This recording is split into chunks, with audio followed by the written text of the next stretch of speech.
За сайн уу найзуудаа. Өнөөдрөөс эхлээд би та нартай бас гоё ингээд подкаст хийхээр бодлоо. Тэгээ подкастаа болохоор бас ер нь байгаа газрынхаа тий бас гоё орчноо гоё танилцуулсан баг зэрэг юм яваад би тэрийг аягүй их явдаг шүү дээ тий. Тэгэнгүүтээ өөрийнхөө үзэл бодлыг одоо юу гэж бодож байгаа, юу гэж хийх гэж байгаа, төлөвлөж байгаа зүйлүүдээс гоё яриад подкаст хийгээд ерөнхийдөө би ингээд 2025 он та юу хийсэн бэ гэж та нараас асуумаар байгаа байхгүй.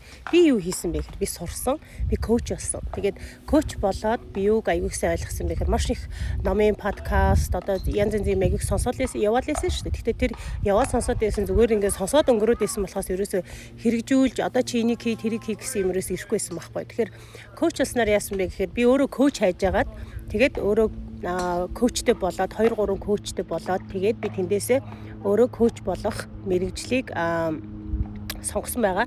Тэгээд яах вэ гэхээр маш их сурах ёстойгоо ойлгосон. Ер нь одоо тий хүн хөвгтлээ тий одоо ингээд маш гоё сайхнаараа тий одоо эрүүл чийргээрээ тий гоё сайхан гэдэг чинь одоо сэтгцэн эрүүл мэндийн хувьд тий тэгээд нэг альцхаймер тусчихгүй ч гэдэм юм уу тий ингээд алхаа явахын хувьд ингээд орон дээр гівтэж байгаад өнгөрөхгүй тулд та яах ёстой гэхээр биеийн болон сэтгэлийн эрүүл мэнд аягүй эрүүл байх ёстой. Тэхийн тулд яах вэ гэхээр аягүй байнгын сурж явах ёстой юм байна. Тэгэхээр би 2025 онд юу яасан бэ гэхээр яг энийг л яг л ингээд дон гэдээ ойлгосон байхгүй. Тэгээ тий яг энийг ингээд ойлгосон болохоор байнгын сурж хөгжөөд явж байгаа. Тэгээ сурж хөгжиж байгаа одоо ингээд маш олон ном сонин одоо ингээд уншаад артиклууд уншиж яхад яах вэ гэхээр хүн өөрөө сураад сурсан юм а бусдад түгээх хэрэгтэй. Тэгжээж би одоо дахиад нэг ярьчихж байгаа шүү дээ. Сурсан юм а дахиад нэг ярьчихж байгаа учраас энэ миний тархи талгаанд цэник болж үлдээд би илүү их нэгдүгээрт би өөрөө илүү их сурчиж байгаа. Хоёрдугаарт би мэдэхгүй нэгэндээ мэдээлчихэж байгаа нь тий. Одоо яг ингээд яг надтай адилхан байдалтай байжгаад тий яг миний төвшөнд хүрэхийг хүсэж байгаа хүмүүс бас байж болно шүү дээ тийм ээ. Тэгээд надтай адилхан гэдэг нь болохоор би чинь яг Америкт ирээд 12 жил боллоо. Үүнийхээ одоо юу яасан байна? Яг одоо хүмүүсийн хэлдгээр ерөнхийдөө бол дандаа яг хар ажил хийгээд явсан байхгүй тий. Тэгээд би өөрийнхөө болохоор айгүй том потенциалтай, энэс илүү их хийхийг гэдгээ их зүйл хийн гэдгээ мэддэг. Тэгсэн хэрнээ яасан бэ гэхээр хийж чадаагүй л байхгүй юу. Тэгэл яг юунаас эхлэхээ мэдэхгүй. Тэгэл миний хэл болохгүй байх, тэр болохгүй байх гээл тий. Ингээл надад тэр ч байхгүй, энэ ч байхгүй гээл дандаа өөрөөсөө юм хайгаад байсан. Тэгсэн чи үгүй байсан. Чи зүгээр л байнгын сурах хэрэгтэй байсан. Тэгээ энийг айгуусаа ойлгосон. Тэгээ энийг ойлгосон учраас та нартай айгуугаа мэдээлэлд явъя гэж бодсон юм.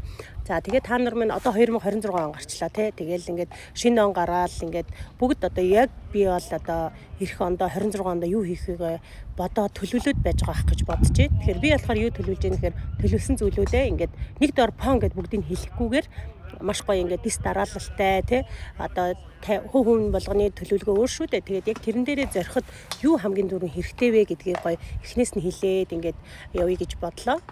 Яг өөрийнхөө туршлагаас тэгэхээр та нараас миний туршлагаас те одоо яг аль нь гоё наалдж гин те надаас гоё урам зориг авах хүмүүс нь урам зориг аваад те санаа авах нь санаа аваад гоё ингээд яваасаа гэж хүсэж байна.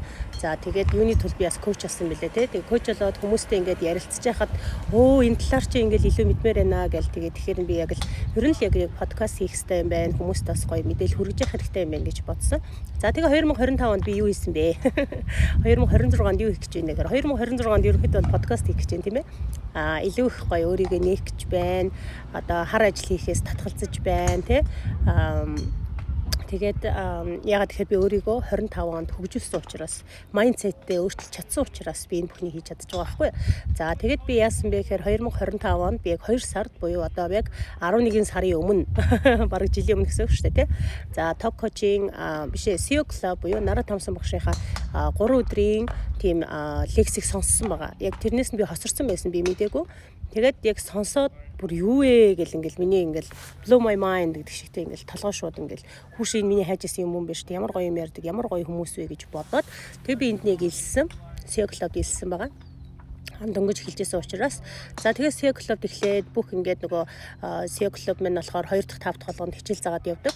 2 дахь өдөр болохоор ингээд бизнестэй одоо дэлхийн олон орны одоо коучүүдээс те одоо туршлага судлах те одоо монгол хүмүүс чинь дандаа тэгдэг шүү дээ гаднаас суралцъя гэдэг.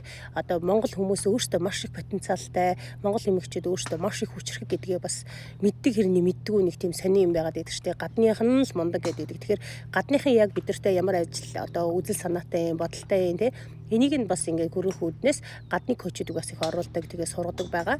За 5 дахь өдөр болохоор зөвхөн ингээд хувь хүн өөрлөгөө ордог байгаа те.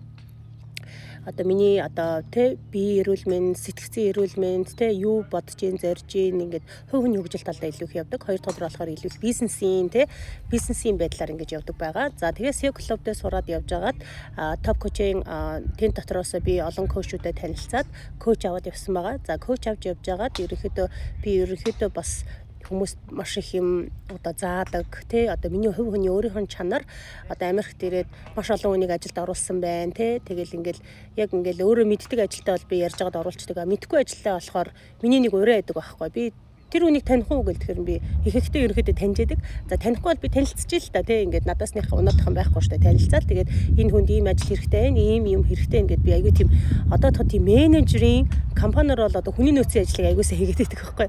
Тэгэхээр энэ туршлагаасаа ингээ харахад би бас коуч болох бүрэн боломжтой юм байна. Дээрээс нь би чинь найруулагч мэрэгчлээ. Тэгэхээр олонний өмнө гараад одоо юм өөрийгөө илэрхийлэхэд надад ямар ч саад татвар байхгүй. Одоо рил бичлэг хийгээд явхад надад ямар ч саад татвар байхгүй. Миний гар утас байхад л те бүх юм болчихно. Ягаад тэгэхээр би өөрөө бичлэгээ хаанаас хийвэл ямар гаруул гоё гарах уу те одоо ингээд миний нуурны мейкап хүртэл ямар байх ёстой вэ те хүмүүстэй ямар хуу хэмжээнд юм хөргүүл зүгээр үг гэсэн бүх юм мэддэг учраас нөгөө суур бүх бэлтгэлүүд надад байсан учраас коуч болохоор яг ингээд яг чиглэлээ энэ дээр л энийг хийчих юм биш гэсэн тийм миний хувьд бол надад тийм одоо амархан гэхэд тайшин бүх бэйс нь бүрдсэн тийм байсан. За тэгээд би энийг ингээд хийгээд маш амжилттай одоо ингээ нэг жилийн хугацаанд 7 сард би топ коуч академид эсэж орсон. За хүн болгон бас коуч болдгоо. Ягаад тэгэхээр багшаас ингээ шалгадаг. Тэгээд бас шалгуурууд байдаг. Тэр шалгууруудыг би бол айгуу тийм хөнгөнд авсан байхгүй юу? Миний хувьд бол. За багшийн хувьд болохоор мэдээж яг яаж мэдээж одоо ингээ шалгуурууд нь хангагдсан учраас бас болсон байх гэж бодож байна. За тэгээд би топ коуч академид төгсөөд тэгээд би төгсөөл яг ингээ нэг топ коуч академид 2 сар л үргэлжилтээ. Тэгээ яг сарын дараанаас эхлээд би практик ажил руугаа орсон. Практик ажил руугаа орж эхлээл би чинь нэг одоо өөрөө жоохон сошиалд итгэвтэй хүн байсан болохоор нэг 7500 дагагчтай байсан. Тэгээд 7500 дагагчтай байжгаад би шууд огцом 12000 дагагчтай болсон. Ягаад тэгэхээр ингээд хүнд хэрэгтэй мэдээлэл те рилс хүргээд хэлсэн байхгүй. Рилс хүргээд хэлсэн чинь миний дагагч ингээд шууд огцом нэмэгдсэн. За тэгээд тасралтгүй нэмэгцээр байгаад өнөөдөр одоо 1 сарын 11-ний өдөр те 1 сарын 11-ний өдөр гэхэд би 35000 дагагчтай болсон. Тэгээд 1 сарын 11 айгүй гоё өдөр гэд би амар бэлгшиж ирсэн байхгүй. Тэгээд өглөөс л хараад ирсэн чинь минийх чинь 34700 700 800 гэл ингээд нэг өсөл яваад байсан. Тэгээд яг 1 сарын 11-ний өдөр 35000 дагагчтай болсондоо маш их баяртай байна. Тэгээд угаасаа он гараад би подкаст хийндээгээ бодож исэн. Тэрийг би эхлээ хийж гин. Хэрвээ чи ямар нэг юм эхлэе гэж бодож байгаа бол ерөөсөө нэх олон юм бодохгүй шууд эхлээрээ. Бити өөрийгөө ямар нэгэн жижиг юмнаас бити ингээд өөрийгөө хойш татаараа шууд эхлэмээрээ гэж хэлмээрэн.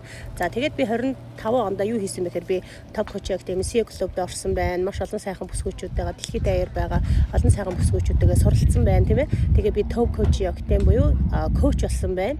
За тэгээд одоо 35000 дагагчтай болсон байна шүү дээ. Он гарахад би 34000 байсан гэдэг чинь дээ. За тэгээд 34500 дагагчтай болсон байна. Нийгэмд бас тодорхой хэмжээгээр ер нь айгүй тийм эерэг юм нөлөөлөл үзүүлж байна. Хүмүүсийн ингээд сайн сайхны төлөө те одоо өөрийнхөө чаддаг мэддэг бүхнээ ингээд зориулахыг хүсэж байна. За тэгээд энэ бүхэн минь надад маш их таалагдж байгаа учраас одоо би дараагийн левелдээ хүрэхин тулд яах вэ гэхээр би одоо спикерээр сурж байгаа. За их спикерээр сурж байгаа. Дээрээс нь одоо подкаст хийгээд одоо өөрийнхөө одоо мэдлэг чадвараа илүү ихээр хүрэхин тулд яах вэ гэхээр би YouTube дээр илүү идэвхтэй ажиллаж эхэлнэ. Над дээр бол YouTube сувг угаасаа байдаг. Ариуна коуч гэдээ байгаа. Хөөч Ариуна MTV-с. Тэгээд телевизтэй байсан болохоор тэгээд ихэнх хүмүүс чинь сууг нэхэр TV гэж өгөөд байсан шүү дээ. Тэгээд одоо болохоор би яг Ариуна коуч гэд нэрээ өөрчилсөн байгаа. За тэгээд бас Instagram дээр илүү төлхөө явна. Дээрээс нь одоо гадаад кастомертай буюу англи хэлээр бас яриад явах байгаа. Тэгээд англи хэлээр ярихаар юу ядг юм бэ лээ? Миний англи хэл хүрэхгүй ингээд гадаад хүмүүст ярихаар бол зүгээр байдаг. Тэг ингээд яг англиар яриад подкаст хийн гэдэг чинь бас жоохон хэцүү. Гэхдээ би it's okay би энийг давдуулж чадна гэж бодож байгаа. Ягаад гэвэл би хүнтэй ярихдаа асуудалгүй ярьчтэй юм чинь тэрнэр бол нэг асуудал гарахгүй байх гэж бодож байгаа. За тэгээд дараагийн миний подкастаар уулзъя. Хамгийн ихний подкаст яг нэг иймэрхүү байлаа. За тэгээд дараа уулзъя. Тэр баяртай. Та нарт минь таалагдсан гэдэгт итгэлтэй байна. Тэгээд өөрийгөө хөгжүүлцээ 26 онд өөрийнхөө хамгийн сайн хувилбарыг бий болгоцгоё. Тэрний төлөө хүчээр хичээн зүтгэе.